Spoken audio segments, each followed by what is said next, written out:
I do think the girlies are fighting. I mean, just in this past week, we have whatever happened in the Indiana and Connecticut game. And then we also have hair pulling in Connecticut and Chicago. Okay, maybe it's Connecticut. Maybe Connecticut is the underlining factor here.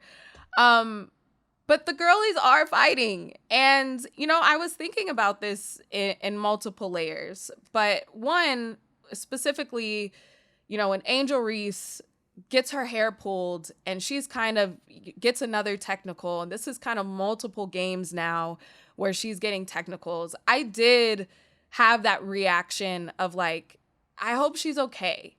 Like, I hope that everything is going on outside of basketball and everything else, just all the pressures, all the noise, like, isn't getting to her where she's kind of lashing out on other players. I hope not.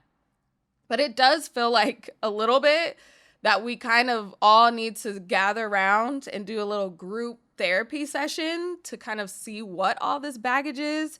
I want to say, I was just interviewed for The Guardian, did a story on the physicality this season, and if it is more than other seasons before, if it's substantially more than anything else.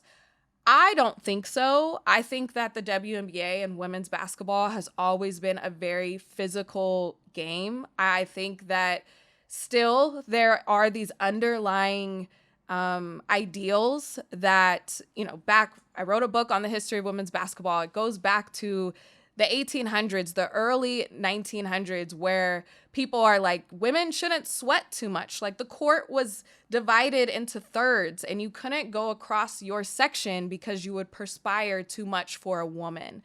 Like, there's still, I think, these underlying themes that women have to be very prissy and sit pretty and not fight each other. But sometimes if you're going to talk a lot of mess, if you're going to get in my face, we're gonna fight. Like, that's how it is. And I don't know if there is a comparison of fights in the WNBA versus the NBA versus another sport, a men's sport. But this season in particular, I think overall the vibes are off.